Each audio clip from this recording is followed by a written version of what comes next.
Welcome to WAMD, the We Are Motor Driven podcast.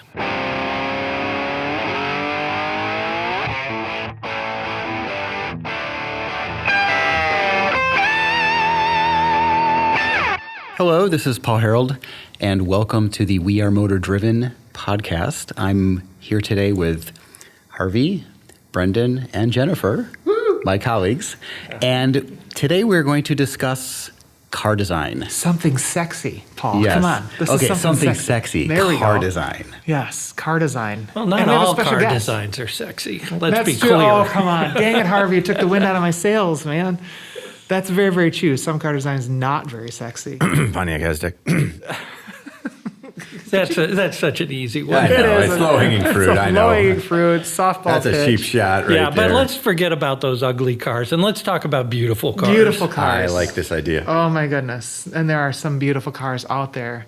We do have a very special guest today who currently works for Pininfarina, one of the most well-known, well-respected car design names. Yeah, if you've out ever there. put a poster on your wall, it was probably a Pininfarina design. Yeah, seriously. So we're super excited to welcome him in a little while. But we'll talk about our car designs. What are our favorite car designs? What stood out and kind of what grabs your attention, both classical and contemporary?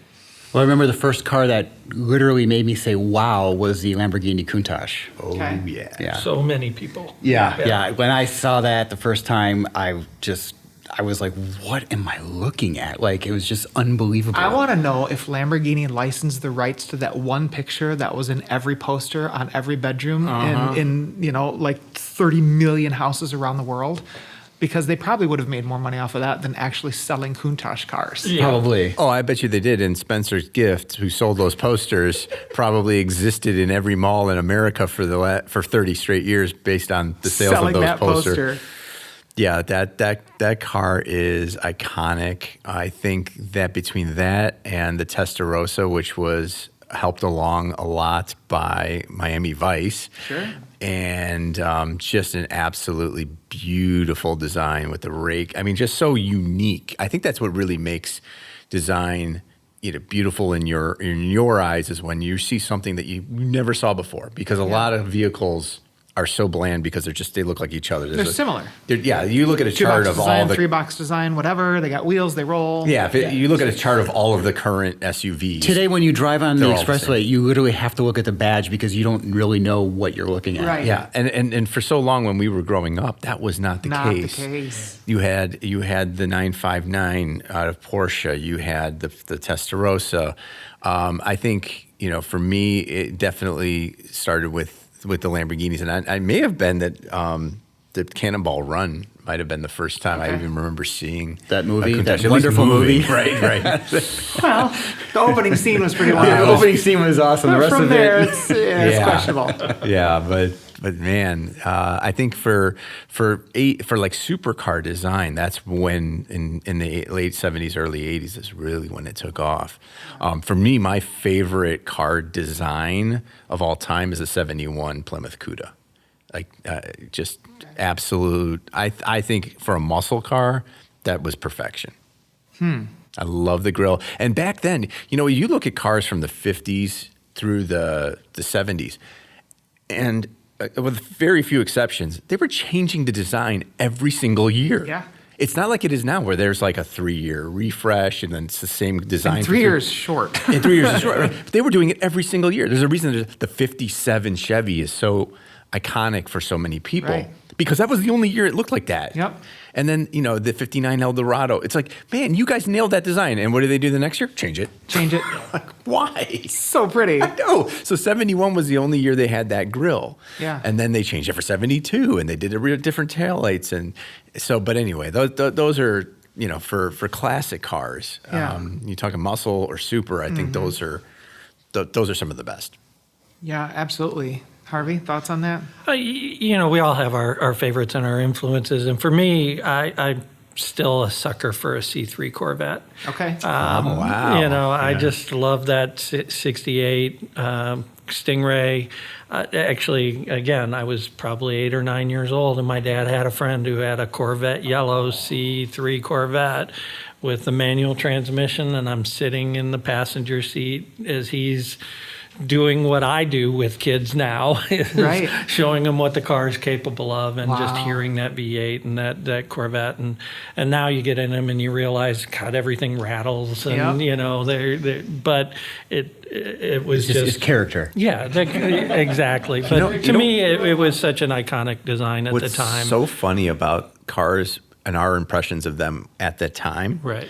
is they're like old movies that when you watch like some of these old, especially like early 80s movies, some of these were terrible movies by today's standards. But when you saw them for the first time, you were blown away. They were just awestruck at how great this movie was. And now you go back and watch it, you're like, oh, geez, I thought those special effects were good, right? And but you have a special place in your heart for that, and you didn't notice any of those things. So the rattles and any of those issues were just they weren't even in your mind. It was just the feeling that it gave you inside is really what you took away from that. Yeah, and I think that's part of the importance of this is car design, and is really about tapping into emotion. Yeah. Right. And so then you come today and you look at modern car design, and we talk about it. You know, there are challenges differentiating cars because of things like crash testing and aerodynamics and EPA mandates and all these things that have made cars more homogeneous. And also the fact that a lot of companies don't want to take risks, right? They Yep, they wanna be safe. can't afford to, right? So that's happened. But still, even though that happens, somehow magic happens occasionally, and we get a beautiful new car. You know, I mean, the Jaguar F-Type, when that came out, I was like, Oh, oh my my goodness. God, thank God, somebody's, Somebody cared about design. The purity of that design. When you look at that versus, say, a few years ago when Toyota came out with the new Supra, and you went, really?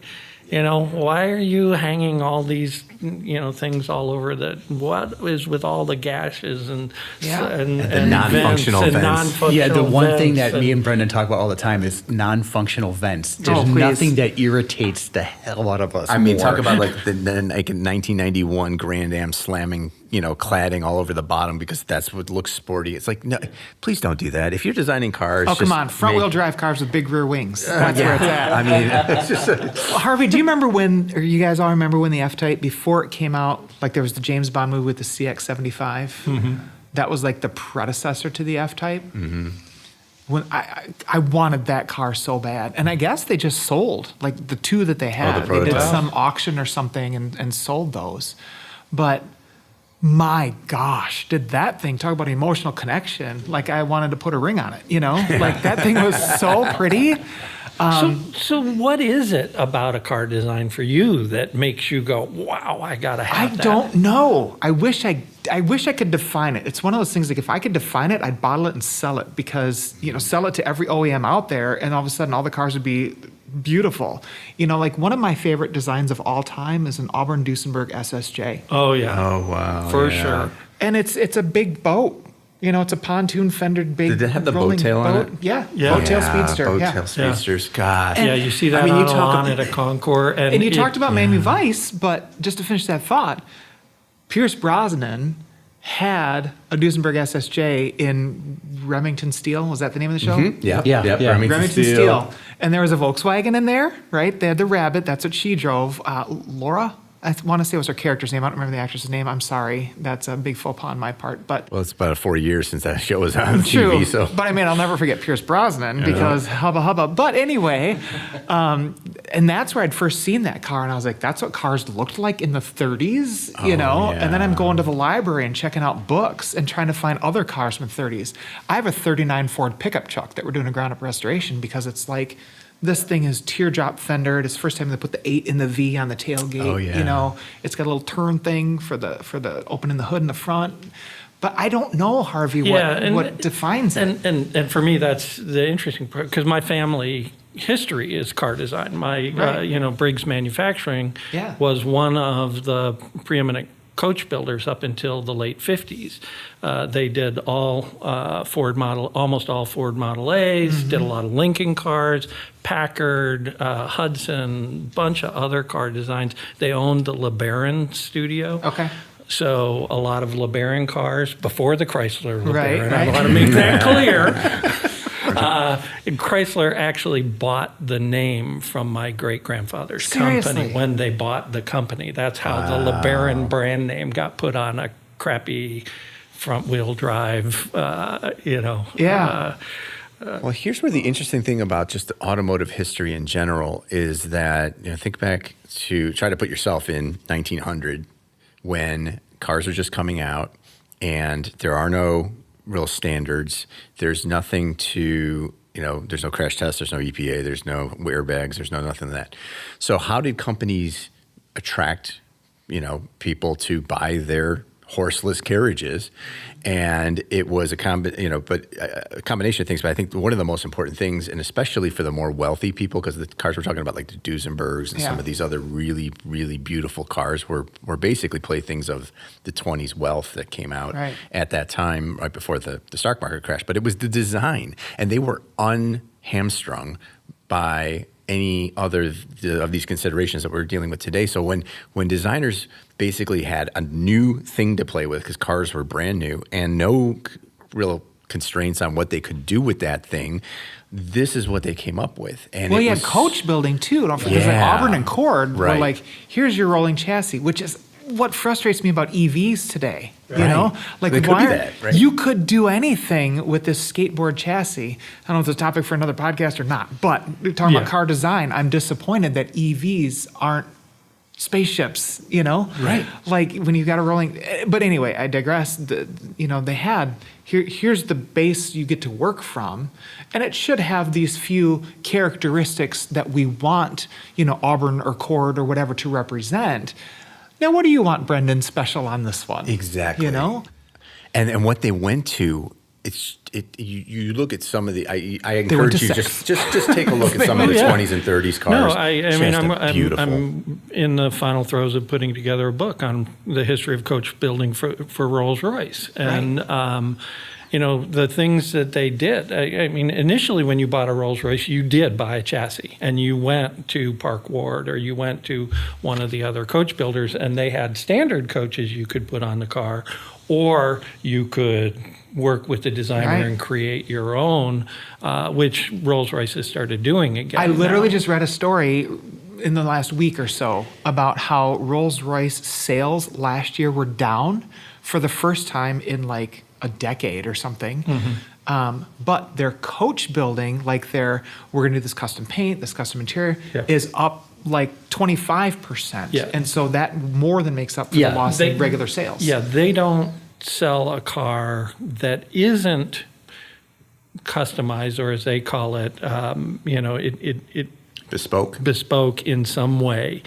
But now they've taken it to another level, and they literally do coach build cars for 3 or 4 owners every 2 years, and these are $20+ million projects. It's basically come full circle. Yeah. So back when the coach building days is now today. And we see that also like Ferrari's TaylorMade and Maserati's Forte Serie, Porsche where you go exclusive, basically to the factory Audi and exclusive. you say, okay, I want this in there, I want this color. leather, I want, and it's, oh, you know what?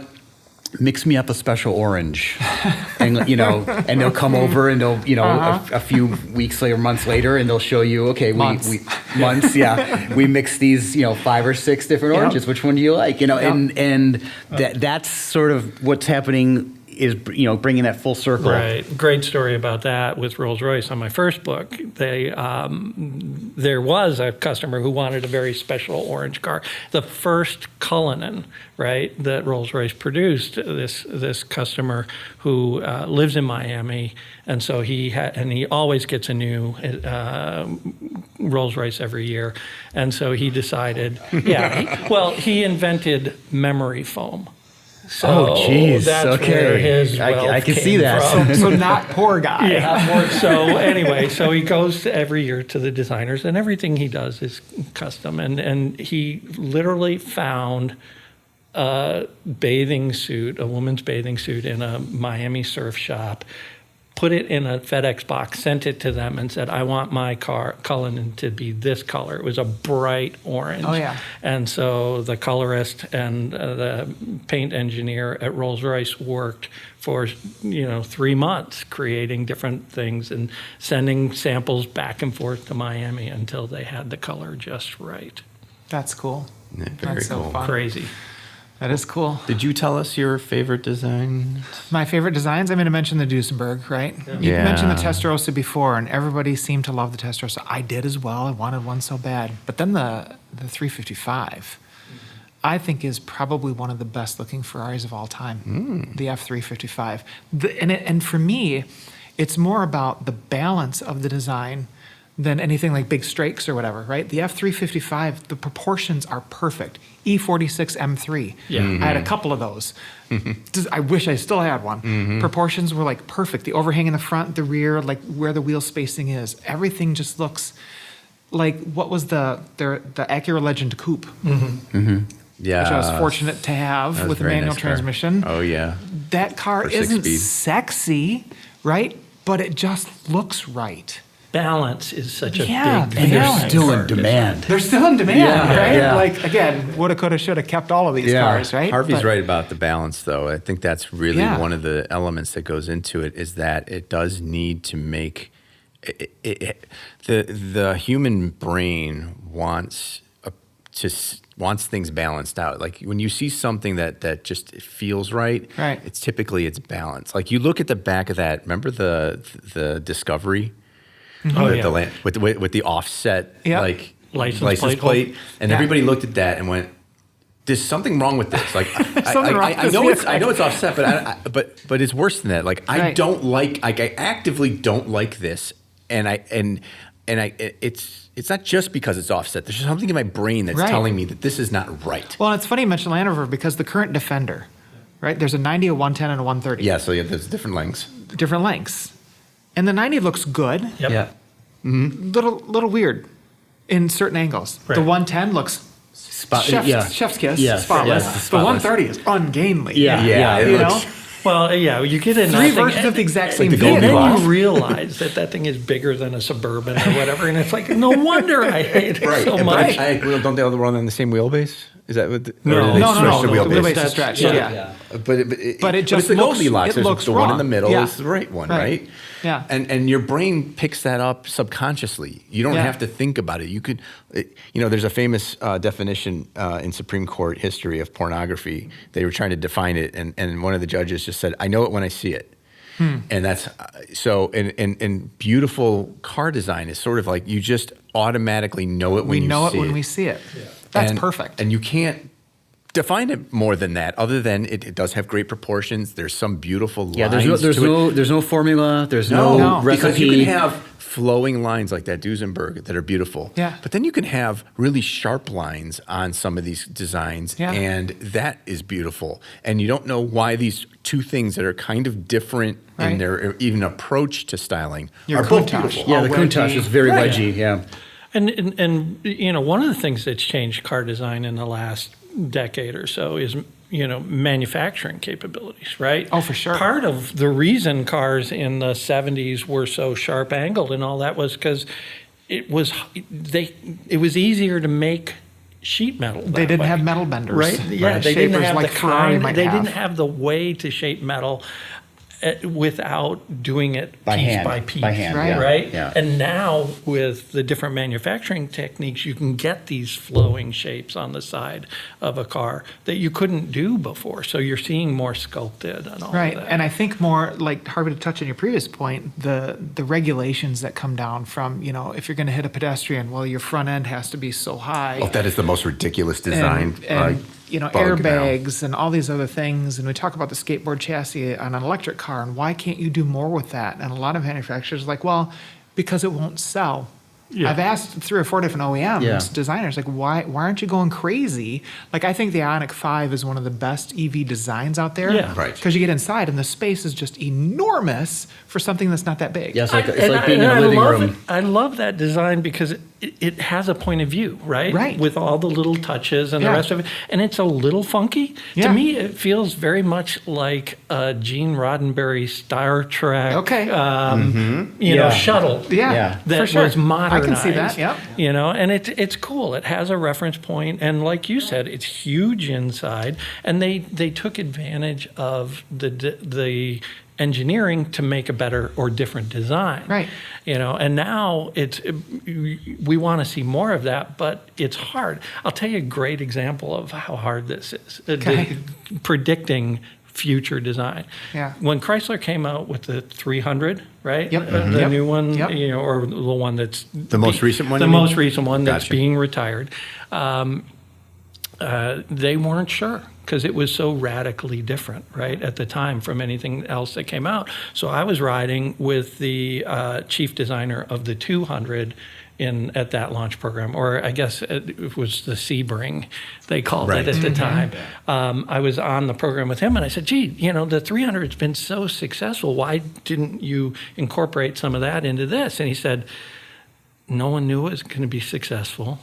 We were doing this program before that one. Wow. And so we wanted to make this, it just was a more traditional design. So timing has a lot to do with it Yeah, as well. and that's part of it too. Great designers lead. Right. They don't follow. Yeah. And so that's where the challenge really becomes in car design, especially when you're talking about billions of dollars if you get it wrong. Right. Yeah. Right? Well, I'll give you one example of a car designer who led his company, in my view, off of a design cliff, and that was Chris Bangle in the mid 2000s Oh, with the the BMWs. BMW. And I had a 2001 330, so it wasn't an M3, but it was an E46. And I loved that car. And then he comes along in the middle of that decade in 2005, 6, and just everybody was scratching their head like, what are you doing? And he was like, nope, this is the design, and we're going forward. The only car it ever looked good on was the 6, was the 6 Series. But everything else was just, in my mind, just ran that thing horribly. And then now you've got the new M3 with the bucktooth, which is... Right. Again, they're leading, but I don't think anyone liked where they went. Yeah. So, but you're right. You do have to lead, but it's not always going to be successful. But the ones that are successful are the ones that we remember. We remember the other ones too for Other wrong reasons. reasons. But in BMW's defense, I think they are changing or refreshing that grille. Well, they're always Breaking trying to differentiate themselves from the other brands. Right. So I understand the boldness, but at the same time, sometimes it's successful and sometimes it's not. Yeah, that's where the beauty's in the eye of the beholder. And we know, when I saw that grill, I didn't like it. Yeah, and like Lexus, I've never been a huge fan of their Spindle spindle grill, grill, yeah. especially on the large SUVs. I think it just Although now but it's- It looks like It a works on the salad. LC500. But yes, Now of course it's better. it works. When it- Everything works on the LC500. That, by the way, is a perfect example of a currently beautiful car. Yes. The LC500, whether it's in coupe or convertible, is a gorgeous car. And one of the things that they did to make sure that design worked was they had to completely redesign the front suspension on the car to Wow. because if you look at it, the height between the wheel arch and the hood is tiny. Tiny. But so to get the wheel travel that would provide the kind of ride they wanted, they had to completely redesign the suspension to make Yeah, that. they design actually work. kind of went more towards the race car Yeah. suspension Do you remember design. when yeah. that concept came out? Oh, yeah. LFLC, I think Yeah. they called it. And when the Yeah. final car Because was came it out, Detroit when Yeah, they it was debuted Detroit. Detroit? So I Yeah. saw it there, and then I was at the Pebble Beach Concours that fall. Yep, for and I that think they late brought summer, one and they there. brought it there. It was the same buck, right? Right. The same thing. They'd repainted it though. Sure. So like first it was red, then it was blue, or first it was blue, The then it was Cobra red. trick. Yeah. The Shelby trick. Yeah. And so they painted the color, and I was like, "Oh, it's a different color. You're putting in production," And I was talking to them, and like, "We're really trying hard. We want to bring it." And I'm like, "I will write a check." And I would have written a check, but then they put their mouse pad thing in there. Yeah. But now they've taken it out. taken it out. But so- that's one of the few cars that actually, when it was on the show, the auto show floor, Concept As a to concept to production, is almost the same thing. Yeah. That could be a whole podcast. Viper and LC500 are the two that stick out in my mind that like translated almost perfectly. Latest generation Challenger, too. Okay. From the concept that they brought to Chicago Auto Show. Yeah. to production was almost identical. I'd be surprised if they changed 10 parts on that thing.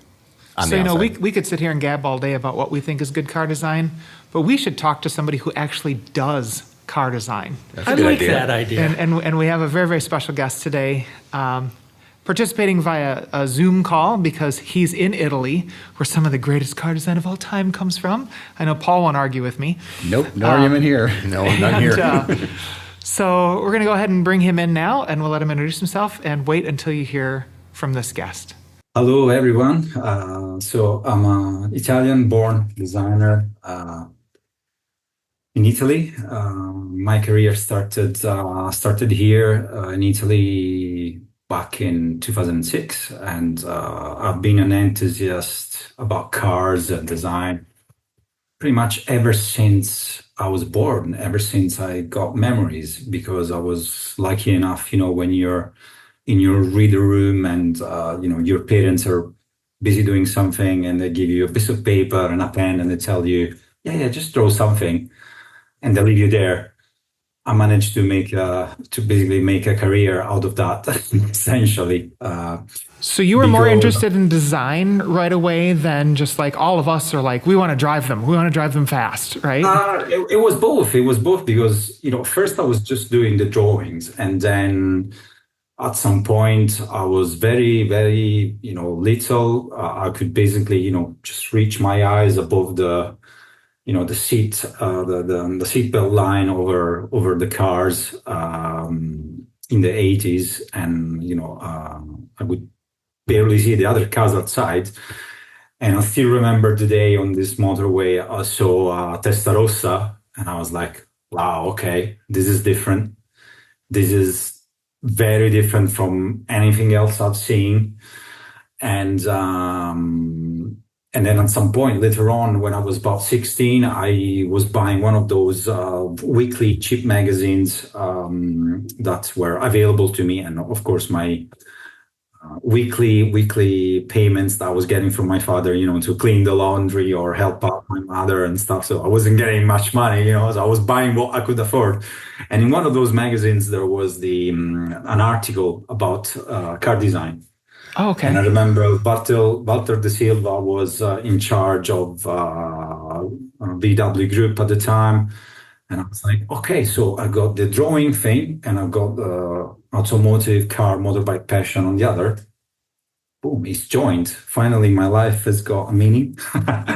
and yeah, so from there, moved to Turin because I was in the center of Italy, start, my feet into the industry. It was first Fiat and then commercial vehicles in Fiat and then this and that. And then at some point I received a call from Land Rover to go and work in UK, start to do some cool SUVs. Very interesting experience about, customer experience and what it means to design an SUV. And this is already 2014, so we're not talking necessarily about an SUV where you drive off-road and you do the things. We're already into the new era where you can drive these super capable vehicles off-road and they do things for you. So it was a different experience, a different way to do SUVs, because at the time the new Defender wasn't out yet. We were just doing special versions of the last Defender, the one that's been out for 50 plus years. So very specific way to be in a certain time in the company to see, just letting go one pillar of their company in terms of design and user experience, and, seeing another part of the company doing the Range Rovers, approaching the off-road subject into completely another.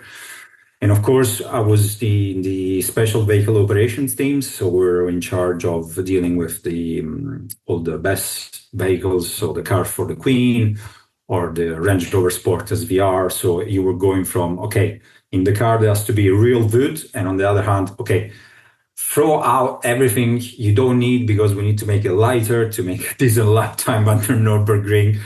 And we need more air intakes to, let the air inside the charge packs and so on. So very different experience. And then after that, I did, as you know well, I joined Gordon Murray Design they were doing the T50, and that was something else as well. Then after that, I went to work for Ford in UK, and then after that is the company I'm in now is Automobili Pininfarina, electric supercars.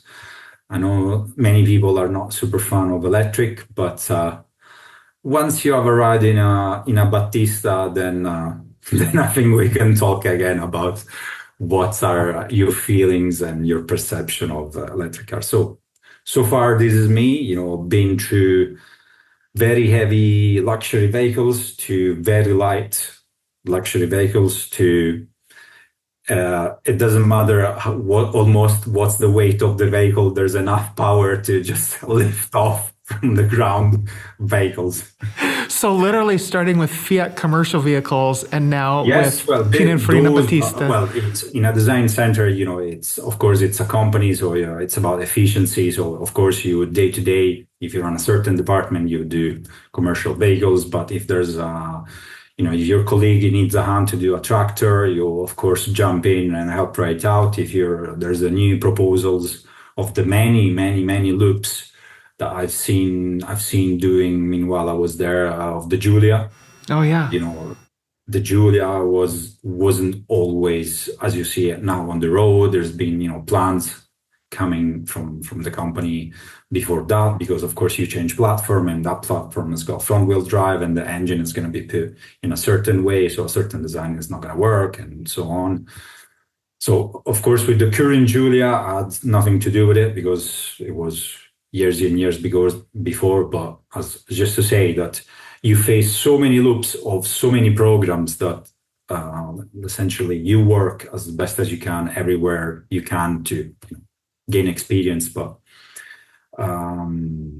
it's interesting to see though once you're inside where's the money at, because you think about commercial vehicles and something such as Alfa Romeo Giulia with vehicles with, of course, different, I would say, pedigree, because they do have different pedigree. Mm-hmm. But one of them is literally paying the salaries of all the companies. And one of them is just there to look pretty, put it that way, and to look nice on YouTube when somebody is drifting it around. So I'll let you guess which one does what. Sort of like how Porsche used the Cayenne to save the company, right? Yeah. It's not the prettiest Porsche out there. It's not the best performing Porsche, but it made a whole lot of money that allowed them to do everything else. Yeah, you don't get a 911 without the Cayenne. No, you don't. Or the Panamera too. I didn't really care for that design, but it sold a lot of cars to people who needed 4 seats. Right, And right. kept the 911 alive. Absolutely. Quick question. I've always wanted to ask a car designer. Is it more difficult to, like, for example, you were talking about the Range Rover you designed for a Range Rover. Is it more difficult to design sort of a more of a boxy kind of more, I don't want to say the word bland in a negative way, but just something that is not very sleek? Is it harder to design something like a Range Rover or like a super exotic sports car where you're free to do whatever you want? Well, exactly what you just said now, free to do whatever you want, is not the case at all. Because even when you do a extreme sports car, such as was the T50, you're always aiming for an audience, specific audience. That, for example, in the case of the T50, you're aiming at the people that were McLaren F1 owners. Okay, so you're aiming to, let's say, to please exactly those people which have a certain age, a certain connection with Gordon, in this case, Gordon Murray, and certain taste for aesthetics. And that's one case. So, for example, that's one level of execution, one way of doing the car. If you are in Ferrari, let's say, or with us, we're doing electric cars, and you got a different audience. Some of this audience could be, for sure, the connoisseurs, the people that are familiar with, let's say, Pininfarina or Ferrari. Some of these people are let's say, new millionaires, so new people to the market, and they don't know the history of your brand, and they just want something that is surprisingly nice to their eyes, and you just have to be better than the competition. It doesn't matter what the competition is, you just have to be better. So it means that you're going to search into design tricks, style cues that are more unseen before, more brave, and so on and so on. So something as simple as circle lights in the back of the car. Circle is, the shape of your eye is circle because of pupils, even your nostrils. So circle is a shape that is very familiar to the human being. And therefore, before you want to stay classic, you can do circle lights. You want to be a bit more brave, look a bit more futuristic. You could see what's being done with the Battista rear lamps or the 296 GTB. They went to circle to those, let's say, half-cut lights in their rear that are more prone to something that is, let's say, way and past the human shape, and something, of course, more sci-fi, more futuristic. And that's where you have the differences. Then in terms of the amount of people you need to please, and that's where it gets difficult, because you want to do, let's say you want to sell 1 million cars a year. You need to be original, but not too freaky, not too because people might feel like, I'm not so keen about that. It feels a bit strange. I don't feel right in that car. It's too audacious. It's too something. And that's where the design gets calmed down. And that's where you can manage to, let's say, hopefully rise the number, because your design needs to please a larger audience. So you cannot do certain shapes that are, let's say, going to be perceived too aggressive or not enough aggressive or whatever. So the difficulties is in those type of things, and they're built in your process, because you know that in advance, even before you start to put your pencil on the piece of paper, or your 2D sketch or 3D sketch, and so on and so on. So they're all equally difficult, I would say. You're gonna be, let's say, very much motivated, because it doesn't matter what you do. I mean, in Land Rover, I remember, and it's been by far the most boring program I ever done in my life, which was to do mud flaps, right? Mud flaps. How boring is to design mud flaps? Oh, wow. Yet there was a thing about mud flaps, because in China at the time, they were copying Land Rover mud flaps, and the company was losing something like 80 millions a year. Wow. 80 millions On mud flaps. Oh my gosh. Right? On mud Copied flaps. mud So flaps. we had to Illegally design copied mud something that was specific to Land Rover, with the Land Rover badge or Range Rover badge. So they were going to put a patent on it, and there was going to be no chance for any competitor to copy those mud flaps. And so the company was going to get their 80 million plus whatever revenue in their pocket. So once you're aware of that, then you know that anything you do as a design matters. As boring as it gets, as difficult as it gets to be, of course, professional, because come on, you go in the office and you're like, all right, mud flaps today. Where's the coffee? Bring in the coffee. I don't want to see anyone, because, they're going to be black. They're going to be down there. They're going to get dirty. Nobody's going to care. But the wallet of the company is going to care big time. And so your salary, so you get on with it. Get on with it. Well, Does that answer your question? Yeah. Oh, yeah. Thank you so much. Fascinating. We know that from what you just said, that obviously what a consumer might want to see is certainly a part of the design process and your thought process that goes into that. We also know that aerodynamics and engineering and safety also go into that. But when you're starting from scratch, let's say you've just got a blank slate, you're asked to design, let's say, a 2-seat sports car. Do you start with just, this is the beauty I want to have on paper, or as you're doing it, are you also trying to incorporate things that will help with aerodynamics or engineering or with appealability to the masses? What's the first sort of thought that puts pen to paper on that? Well, it's a bit of a mix for certain things, and then one thing unlocks the others. So, for example, truck of the car, wheelbase, engine position, and size. You need to kind of have that together with the first sketches.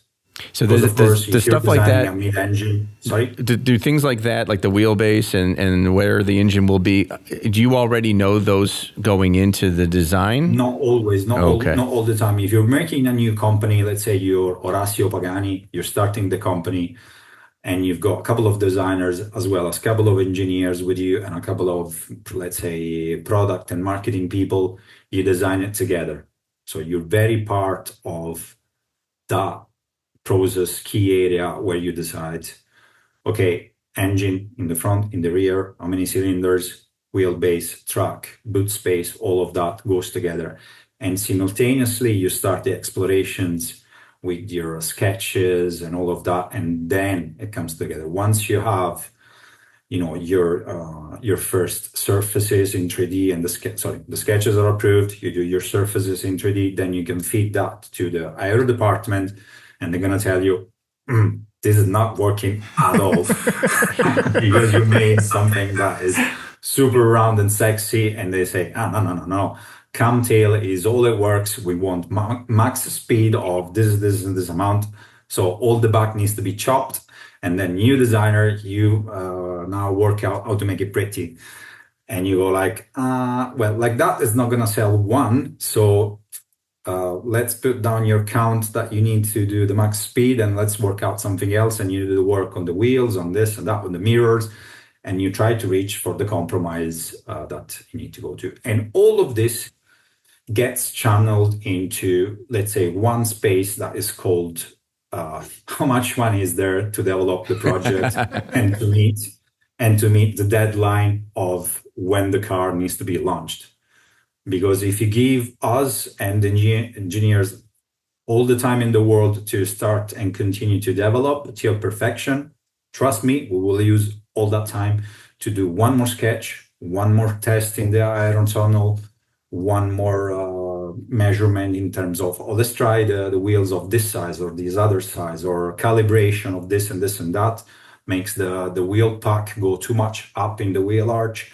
Then we need to redesign it to make it more abundant, or maybe, oh my God, the engineers have taken a stadium full of space for this wheel arch pack. Change the suspension, put that down. It needs to look sexier. We need to sell thousands of them, and so on. So it's a teamwork, and trust me, any designer or engineer that tells you I've done anything of this car, this is all my work. It's a big teamwork. Either you like it or not, it's a big teamwork, and this is how the process starts.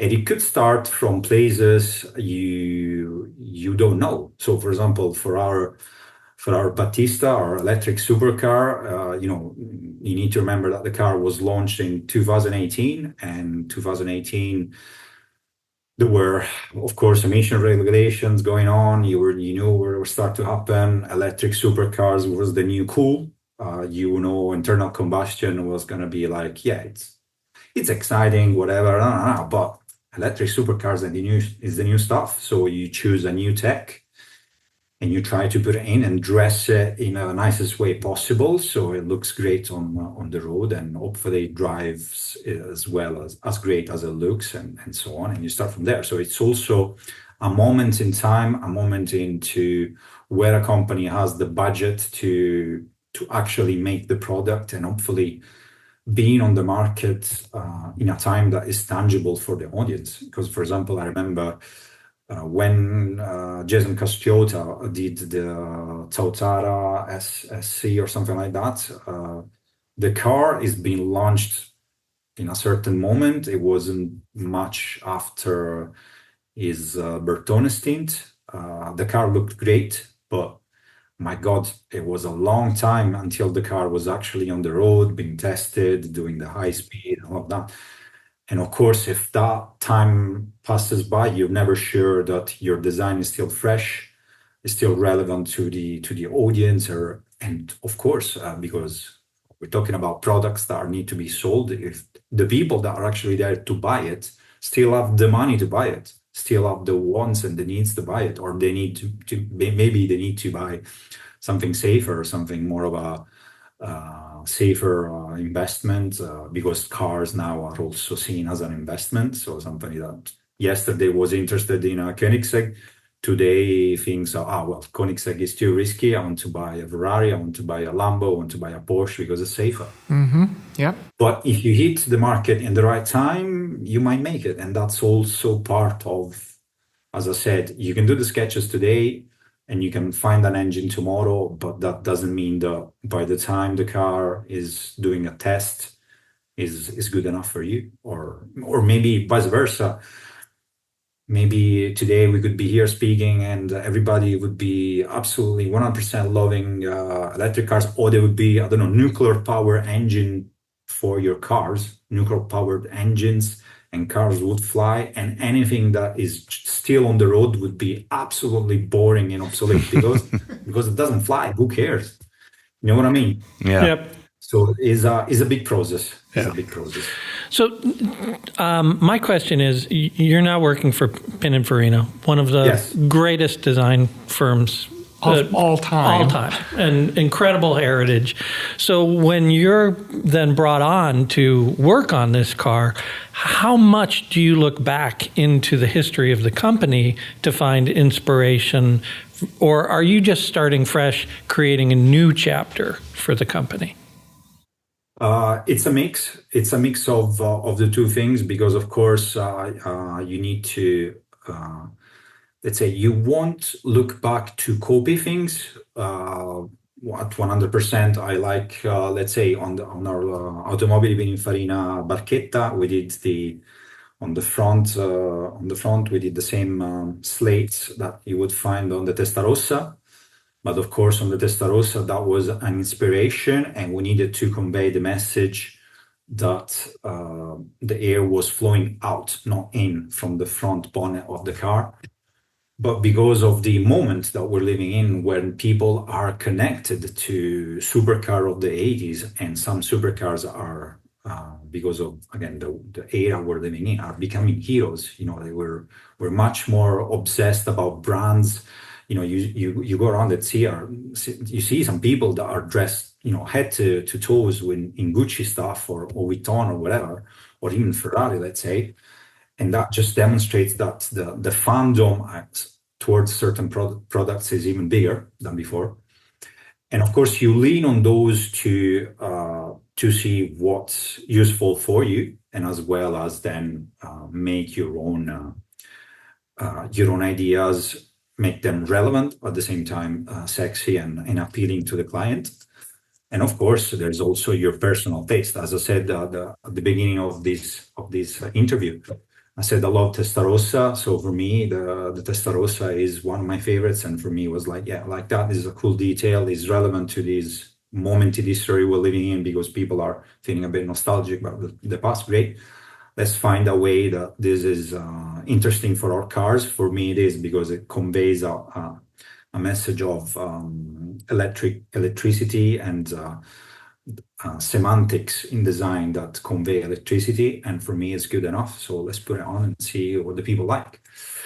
And also, this has to be said, it's a risk. It's always a risk, because you're never sure 100% that what you design, people are just going to love it, you know.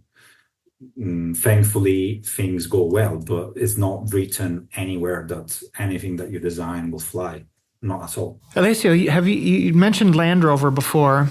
Did you Yes. did you get to work on, other than mud flaps, like Defender at all? Like, I'm curious what it's like to work on a design that has such a long history. You know, Harvey talked about company history, but what about, you know, specific model history, like the Volkswagen Beetle, for example, or the Land Rover Defender. Did you ever work on any projects like that where you had to like kind of harken back? I worked in the very, very, very super early stage of the, I think it's called Defender Octa, which is the latest one that's been released in terms of, it's got the biggest engine, ground curtains. So it's special Beautiful, edition. by the way. I didn't work specifically myself on the production car, so I worked on just an addition on it, but I did see it. It wasn't a clay model in front of my eyes, so I saw the development of it. And of course, meanwhile we were there, I was there and working on the car with my colleagues. We saw what our competitor did. I think it's called Mercedes G-Class. That's they did what it's, in my view, pretty much a resto mode, because it's not innovative as a Defender visually. Of course it sells, so they did their calculations and they understood that the audience wanted just a fresher version of what they had. And Land Rover is being always about innovation and moving forward in a way. And I think after the first generation Evoque, they had the understanding that people, they do tell you, yes, just make it better, but that's just one word of what they tell you. In reality, Make it better. They could mean anything. So I was quite in love with the fact that the company wasn't doing just a facelift. It wasn't doing a resto mode. It was doing a proper new design for a car. So that was interesting, and of course the company knew that people had huge expectations from a technical point of view in the car. So for sure, it was interesting to see that the car was changing with the engineering inputs, to be as capable as the car that was existing before, if not better, because of course it's a newer car, and of course the company, no company lives under a rock, so they knew, of course, that Toyota was doing something for all the cars, and of course Mercedes just released another car, and so on and so on and so on. So competitors benchmarking is always important to see how far you need to go to make your product relevant. And of course, for us in the design team was the main objective is to make it look as good as you can in the time that you got to develop it. At the same time, there was this technical pedigree that we couldn't just look past. And at the time, I don't know if it's still the case now because I've left the company since a bit, but at the time the company motto was above and beyond. Right. Yep. Right. Yep. And so above and beyond, the Defender had to be, above and beyond of whatever was out there. This was our mantra inside, even if I was doing just the off-roady, most extreme edition, da-di-da-di-da, above and beyond, you deliver on that, on any part of the car. And this affected us, the whole team. My colleagues next to me, they did accessories, and they had to make the coolest accessory they could do from that car, and there was no way around it. Wow. That's really cool. I think that our listeners would probably hunt us down if we didn't ask this question. You touched on a guy named Gordon Murray. Yes. And working on the T50, which is like a modern rendition of the famed McLaren F1. Yes. What is it like to work for a guy like Gordon Murray, who's so like nitpickety on everything that he does? Well, it's interesting from 2 points of view that are, let's say, I think very important in terms of focus, because on one way, Gordon was very focused on the weight of the car, and therefore our mission was to make something that was light.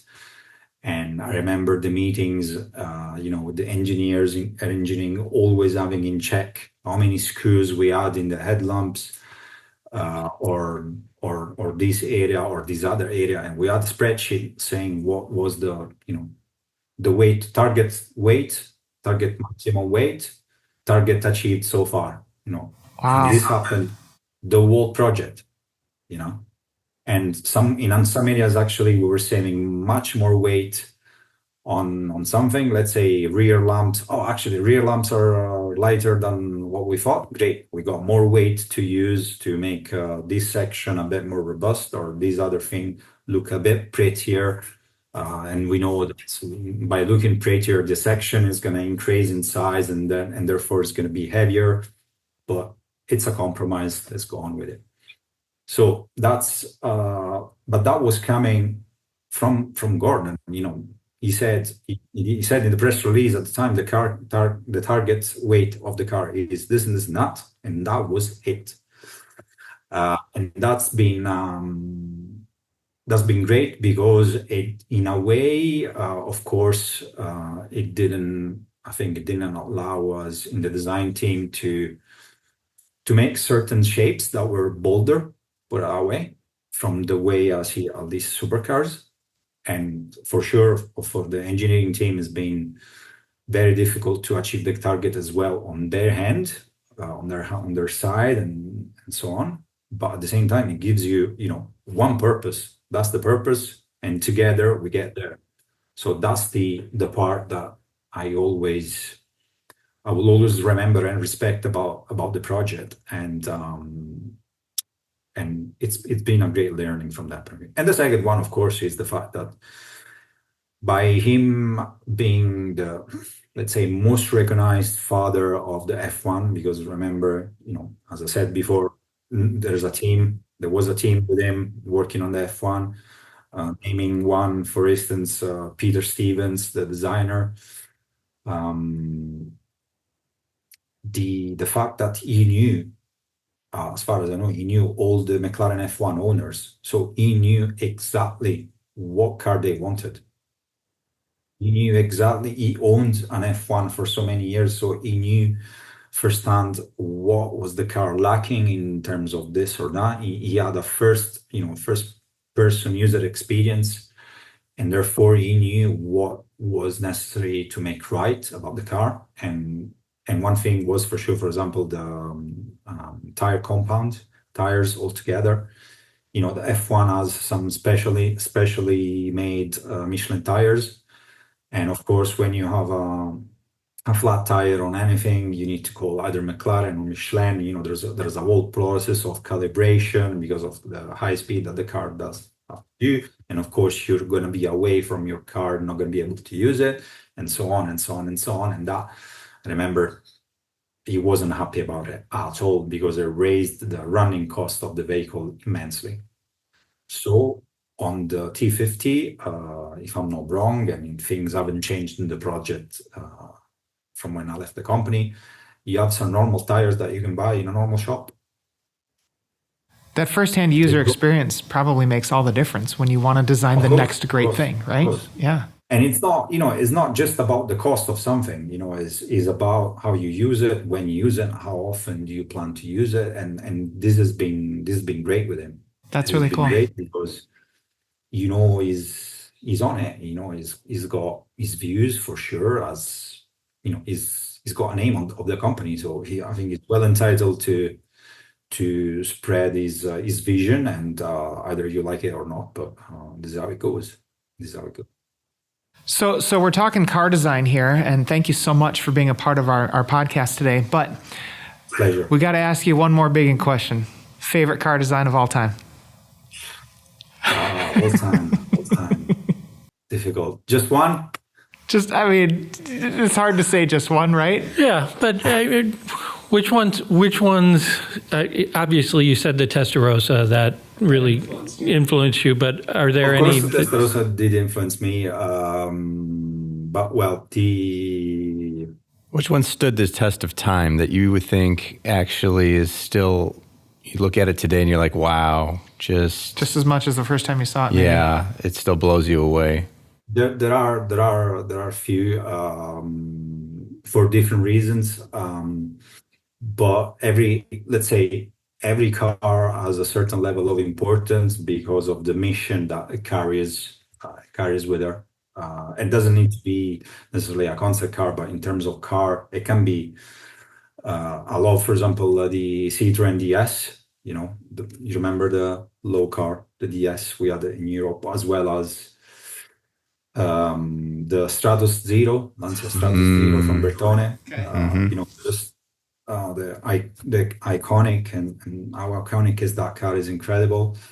Of course, of the Pininfarina Modulo, the one with the just white top and bottom with the red stripe going around it, and something as that is so innovative as design language as it was the BMW Gina. That's, basically had the body of the car was not metal, was this particular material that was soft, and so the car was opening had like clothing, it moved. And for example, all these cars answer different questions, and therefore they've got a special place for me. But in terms of, you look at it, your mouth stays open like, oh my God.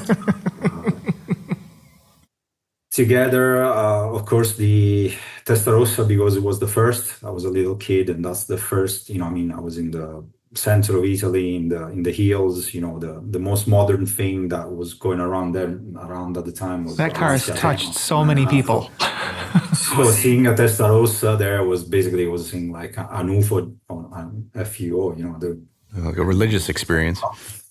And the Stratos Zero, where when I saw it the first time, I still remember it, being so low, so iconic, the triangular shapes and the rear deck just repeating on something that is just so simple yet so great. And of course, I forgot the Pininfarina birdcage. Oh, the birdcage, yeah. Birdcage, that was Maserati Pininfarina birdcage, that was a great car as well. But there are too many to mention. That's the problem with being a car guy. I still remember when I saw the F1 for the first time, or the Ferrari Enzo, or the first Mustang Bullet, nice in that nice green. I was like, fucking, this bad. Please, someone give me one to me.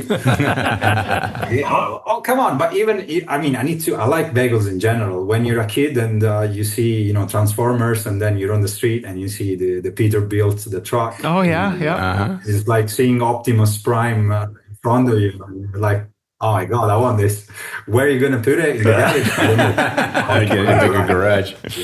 But so it's about what resonates with you, and when you're bored, and what you could access at the time. It's for everyone is different. So those are the minds. As a young kid in the hills and in the center of Italy, and then moved to Turin into starting to do car design here. And first time I saw these cars, the Modulo, Testarossa as well. But again, the Stratos Zero, the birdcage.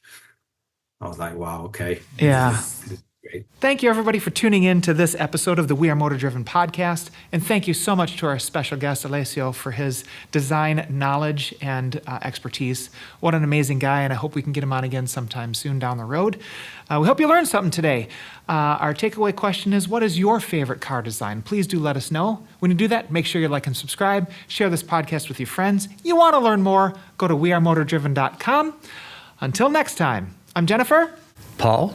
Brendan. Harvey. All right. This is We Are Motor Driven podcast. Thanks, you guys.